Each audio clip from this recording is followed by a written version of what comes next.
They say a wedding day is the happiest day in a person's life. But what if that joy turns to terror when the clock strikes midnight? Welcome to Moonvale Stories, where shadows whisper truths more terrifying than any fiction. Before we begin tonight's tale, take a moment to join our growing community of darkness seekers. Subscribe now and ring the notification bell, unless you're afraid of what might answer that call. Tonight, we travel to a remote village in the mountains of northern Japan, where cherry blossoms fall like snow and ancient traditions still hold power, where a beautiful bride in white awaits her groom each night and has been waiting for over a century. Some say love is eternal. For Yuki Miyazawa, that promise became a curse.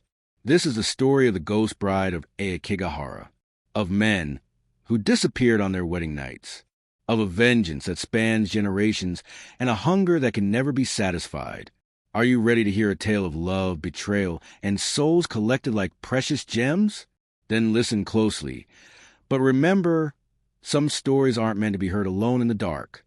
In the shadow of Mount Fuji lies Aokigahara, the infamous sea of trees, a forest so dense and silent that locals say even a wind cannot penetrate its depths. But those familiar with its darkest corners know it by another name, the Bride's Forest.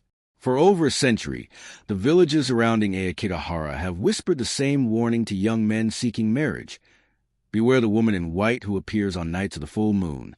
Her beauty is unmatched, her smile intoxicating, but her touch brings only death. The legend began in 1892, when a wealthy merchant's daughter, named Yuki Miyazawa, was to be married to the son of a powerful samurai family. The match would unite two influential houses and secure prosperity for both families for generations to come. Yuki was known throughout the region for her exceptional beauty, skin like porcelain, eyes like polished obsidian, and lips the color of winter berries. But more captivating than her physical appearance was her voice. When Yuki sang, it was said that even the birds would fall silent to listen.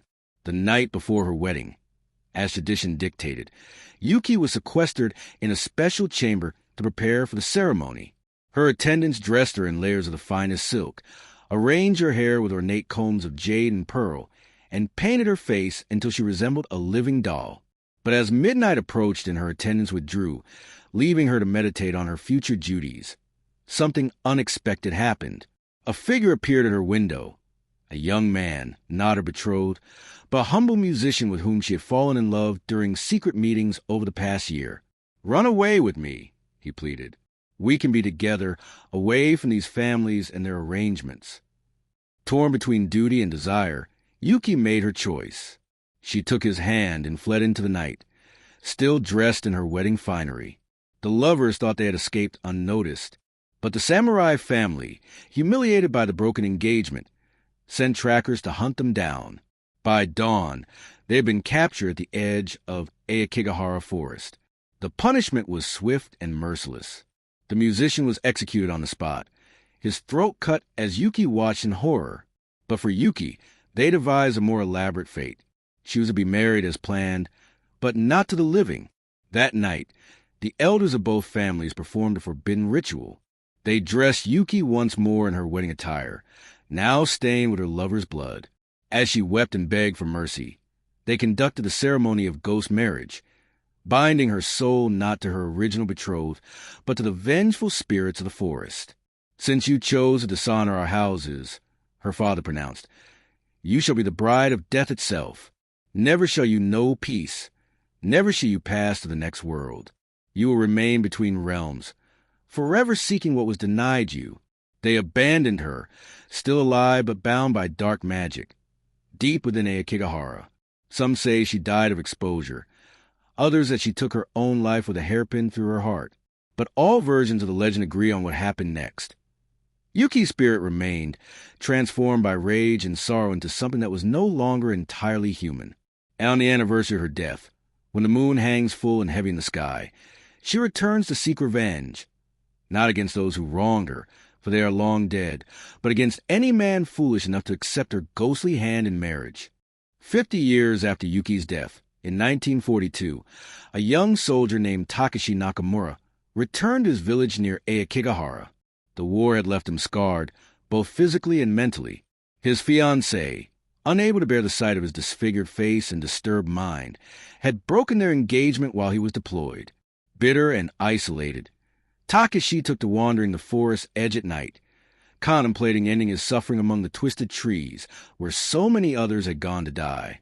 It was during one such midnight walk, on the night of a full moon, that he first saw her, a woman in a white kimono, her face half hidden behind a traditional bridal veil, standing alone among the trees. Despite the night's coolness, fireflies seemed to dance around her, illuminating her silhouette with an ethereal glow. "Are you lost?" Takashi called, concerned for a lone woman so close to the infamous suicide forest. When she turned to face him, Takashi gasped. Despite her traditional appearance, she was the most beautiful woman he had ever seen. And more incredibly, she showed no fear or disgust at his scarred face. "I am not lost," she replied, her voice like distant wind chimes. "I am waiting." "Waiting for what?" Takashi asked, drawn closer by some force he couldn't explain. "For a husband," she said simply. "I have been waiting a very long time." Perhaps it was his loneliness or the hypnotic quality of her voice, but Takashi found himself engaged in conversation with a mysterious woman. She called herself Yuki and spoke of marriage as if it were salvation. In his vulnerable state, her words were a balm to his wounded spirit. "No one would marry me now," he confessed, gesturing to his scarred face. "I would," Yuki replied. "Tonight, if you wished it." The offer was too tempting to refuse. A beautiful woman, who looked at him with desire rather than pity, who spoke of marriage when others could barely stand his presence. Takashi convinced himself it must be fate. That night, under the full moon, Yuki led Takashi deeper into forest to what she called her family shrine. In reality, it was a small clearing where ghostly lanterns hung from branches, illuminating a crude altar of stones. There, she performed a simple ceremony, binding their hands together with a red cord that seemed to glow with unnatural light. "With this, you are mine," she whispered as she completed the final knot. "And I am yours, until death and beyond." Takashi noticed too late that the forest had gone completely silent. No insects chirping, no night birds calling, not even the sound of wind through leaves. When he looked into Yuki's eyes, they had changed, now black from edge to edge, like pools of ink. "What are you?" he gasped, trying to pull away. Yuki's smile revealed teeth too sharp for a human mouth. "I am the bride who was denied her wedding night. And you, my love, are the 75th soul to join my collection." As midnight struck, Yuki's form shifted. The beautiful bride transformed into something withered and ancient, her bridal kimono now revealed as burial clothes, yellow with age and stained with dark patches that could only be blood. Takashi tried to flee, but the red cord binding them together tightened until it cut into his flesh. With every drop of blood that fell upon the forest floor, Yuki seemed to grow more substantial, more real, while Takashi felt his strength draining away. By morning, when villagers ventured into the forest searching for the missing veteran, they found only his footprints leading into Aokigahara. The track stopped abruptly in a small clearing, where the ground was scattered with cherry blossoms out of season. Where Takashi's body should have been, they found only his military identification tags and a single red thread.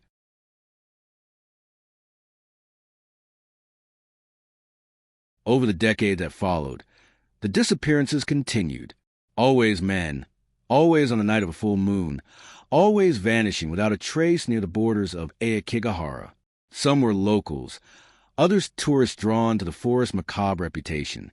But a pattern soon emerged among the victims. Each missing man had suffered some romantic tragedy. Abandoned fiancés, widowers, those left at the altar. Men with broken hearts were Yuki's preferred targets, their emotional wounds making them vulnerable to her supernatural allure. By the 1980s, the legend of the Ghost Bride had grown substantial enough that local authorities took notice. Though they publicly attributed the disappearances to suicide, Aokigahara was already infamous as a suicide destination. Privately, many officers refused to patrol the forest perimeter on full moon nights. One detective, however, became obsessed with the case. Hiroshi Tanaka had lost his own brother to the forest in 1978. The official report listed it as suicide, but Hiroshi knew his brother had no reason to take his own life. The day before his disappearance, his brother had excitedly told him about meeting a beautiful woman near the forest who had eyes that could see into his soul. Hiroshi began cataloging the disappearances, interviewing witnesses, and researching local folklore. His investigation led him to the original story of Yuki Miyazawa and her tragic end. Digging through century-old family records and shrine documents, he pieced together the terrible truth behind the ghost marriage ritual that had cursed her. According to his research, the ritual performed on Yuki was an inverted version of an ancient practice. Traditional ghost marriages were performed to provide deceased unmarried individuals with companions in the afterlife. A departed man might be symbolically married to a departed woman, so neither would be lonely in death. But Yuki's ceremony had been different, darker.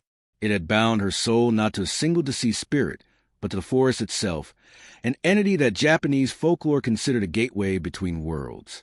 The ritual had transformed her into a soul collector, a bride who could never cross over until she had gathered enough souls to satisfy the forest's hunger. Most chilling was Hiroshi's discovery that Yuki needed exactly 100 male souls to complete her collection. His brother had been number 98. 2 more men would vanish before her curse could be fulfilled or before she could be stopped. Armed with this knowledge, Hiroshi prepared to confront the ghost bride on the next full moon. He gathered protective talismans from local shrines, studied ritual purification techniques, and even consulted with a Buddhist monk who specialized in spirit pacification. The night of the confrontation, Hiroshi ventured into the forest alone, despite warnings from colleagues and family. He carried with him the one item his research suggested might break Yuki's curse: a lock of hair from a murdered lover, preserved in a family shrine for over a century. As the full moon rose over Mount Fuji, casting long shadows through Aokigahara, Hiroshi waited at the forest's edge. Minutes turned to hours with no sign of the ghost bride. Just as he began to think the legends were merely elaborate folklore, he heard a woman's soft singing drifting through the trees. The voice was hauntingly beautiful, a melody so pure yet tinged with such sorrow that tears sprang unbidden to Hiroshi's eyes. Following the sound, he found himself drawn deeper into the forest than he had intended to go. The protective talismans in his pocket grew warm, then uncomfortably hot against his skin, warning him of supernatural presence. Finally, in a small clearing illuminated by moonlight, he saw her. Yuki stood in her white bridal kimono, looking exactly as descriptions had portrayed her, supernaturally beautiful, with an ethereal glow surrounding her form. At her feet lay a young man, unconscious but still breathing, red cord loosely wrapped around his wrist. "You're too late, detective," Yuki said without turning. "This one will be my 99th. Just one more after him, and I will finally be free." "Free to do what?" Hiroshi demanded, clutching the talisman in his pocket. Now Yuki turned, her black eyes fixing on him with ancient malice. "Free to cross over with my collection. Free to create my own realm where I reign as bride eternal, with 100 husbands to serve me for eternity. I can help you find peace another way," Hiroshi offered, slowly reaching for preserved lock of hair. "Your lover would not want this vengeance."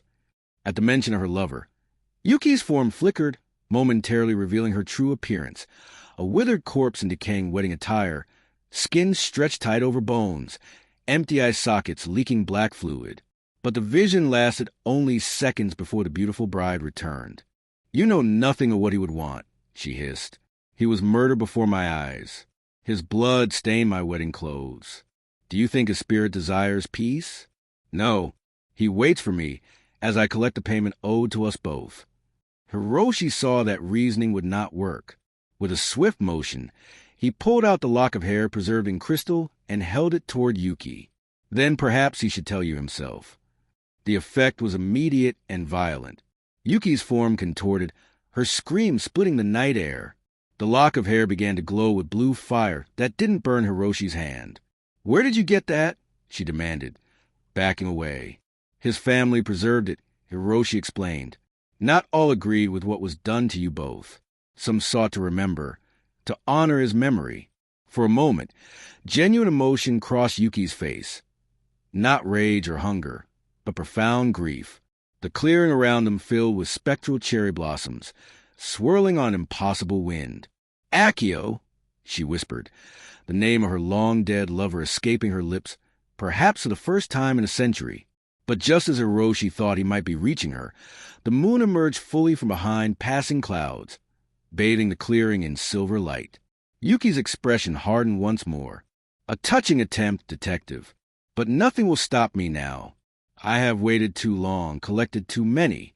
With unnatural speed, she lunged at Hiroshi, her form shifting between bride and corpse with each movement. The detective stumbled backward, the lock of hair falling from his grasp into the undergrowth. What saved him was not skill or preparation, but simple chance.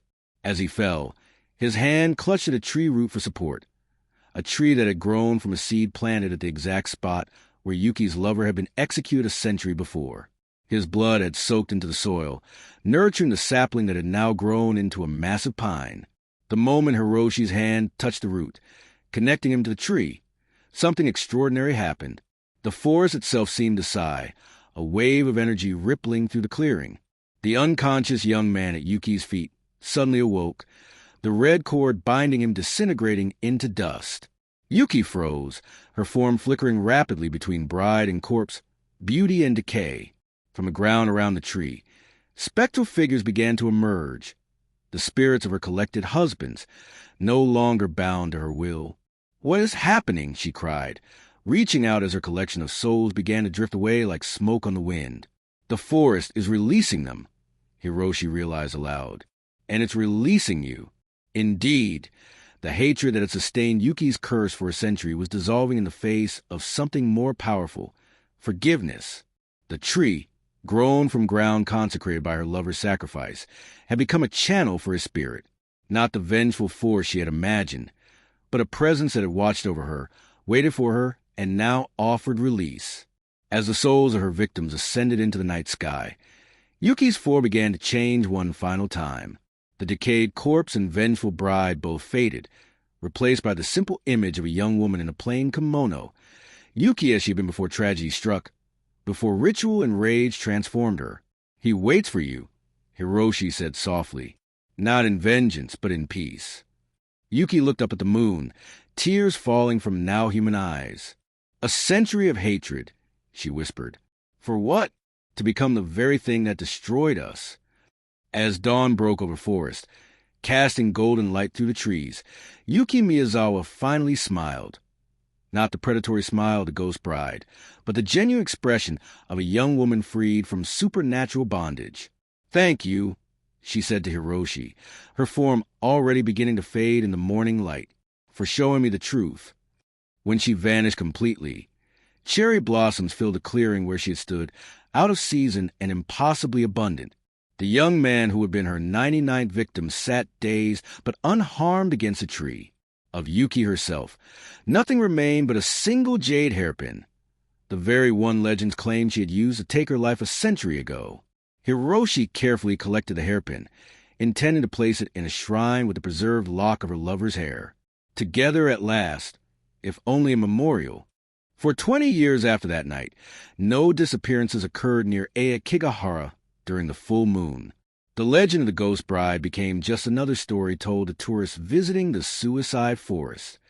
Hiroshi Tanaka retired from the police force, occasionally giving lectures about folklore and the supernatural at the local university, but never revealing the full truth of what happened that night. Then, in 2019, a young woman named Mai Sato moved to the area to work as a park ranger. Fiercely independent and skeptical of local superstitions, she paid little attention to warnings about full moon nights near the forest. Science, not folklore, guided her conservation work. During her survey of the forest edge, May discovered an ancient cherry tree growing in an unlikely spot, its massive trunk twisted and gnarled with age, yet still producing brilliant blossoms each spring. More curious was a small shrine at its base, where locals left offerings of sake, rice, and occasionally a single red thread. May photographed the tree and shrine for her records, but thought little more of it until she encountered an elderly man leaving an offering one evening. It was Hiroshi Tanaka, now in his 80s, still faithfully maintaining the shrine he had established 2 decades earlier. When May questioned him about it, Hiroshi was initially reluctant to share the story. But something about the young ranger's earnest curiosity reminded him of himself in younger days. Over tea at a local cafe, he told her the true story of Yuki Miyazawa and the night the ghost bride's curse was broken. May listened with polite skepticism. "A fascinating story," she said when he finished. "But surely you don't still believe in ghosts?" Hiroshi smiled sadly. "I believe in unfinished business," he replied, "and in the power of love, both to destroy and to save." That night happened to be a full moon. Despite herself, May found her thoughts returning to Hiroshi's story as she completed her evening rounds near Aokigahara. The forest seemed unusually quiet, the familiar sounds of wildlife conspicuously absent. Near midnight, as she was preparing to return to her cabin, May noticed something unusual. Cherry blossoms floating on the night air, despite it being autumn. Following the trail of petals, she found herself approaching the ancient cherry tree from earlier. In the moonlight, a figure knelt before the shrine, a woman in modern clothes, her back to May. Thinking it might be another local leaving an offering, May called out a greeting. When the woman turned, May's scientific skepticism confronted its greatest challenge. The woman's face was youthful yet somehow ancient, her eyes reflecting centuries of experience. Most disturbing was her semi-translucent appearance, the moonlight passing partially through her form. "Are you Yuki?" May asked, her voice barely above a whisper. The apparition smiled. "What remains of her?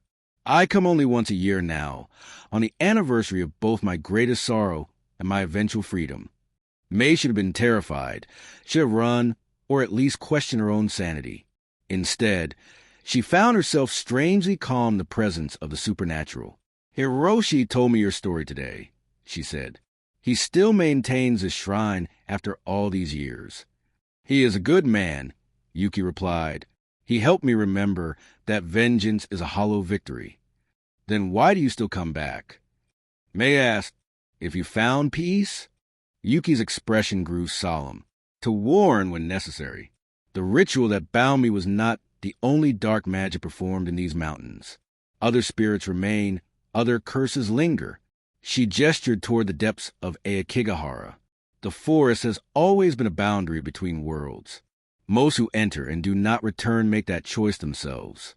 But occasionally, something else claims them. "Something like you once were?" May asked. Yuki nodded. "The young man who would have been my 99th soul. He did not heed my warning. He returned to the forest last year, drawn by something older and darker than my curse." May felt a chill that had nothing to do with the autumn night. "Is that why you're here?" "To warn me about something in the forest." "To warn you about someone," Yuki corrected. "He calls himself a spiritual guide now, offering to lead those with suicidal thoughts to the other side. But he serves something ancient that feeds on despair." She described a man who had recently begun operating on the forest's edge, a self-proclaimed shaman who targeted vulnerable tourists and locals alike, promising spiritual enlightenment through rituals performed within Aokigahara. "He wears my lover's face," Yuki said, her form flickering with emotion, "or something that has stolen his appearance from my memories. It seeks to complete what I began, the collection of 100 souls." May thought of the missing persons reports that had recently crossed her desk. 3 hikers who had ventured into Aokigahara after reportedly meeting with a spiritual guide. The authorities had classified them as probable suicides, but no bodies had been recovered. "Why tell me?" May asked. "Why not Hiroshi?" "His part in this story is complete," Yuki replied. "But you, with your position and your skeptical mind, you might see what others miss. You might prevent the 100th soul from being taken." As dawn approached, Yuki's form began to fade. Before disappearing completely, she pressed something cold into May's hand, the jade hairpin that had been part of Hiroshi's shrine offerings. "When you face what waits in the forest, you will need this," Yuki whispered.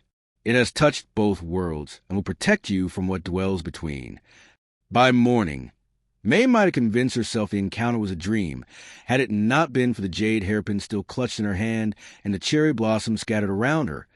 Impossible blossoms in the wrong season, already beginning to wither in the morning light.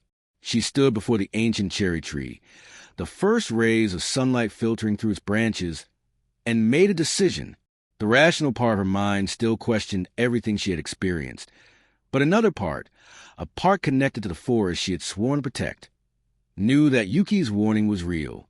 Whatever haunted Aokigahara now, whatever force were the face of Yuki's long-dead lover, May would find it, not as a believer in ghosts or curses, but as a guardian of both the forest and those who entered it. As she placed the jade hairpin carefully in her pocket, a single cherry blossom drifted down to land at her feet. The last one, perfectly preserved despite the season, a reminder that some stories don't end when we think they do. Some just wait for the next chapter to begin.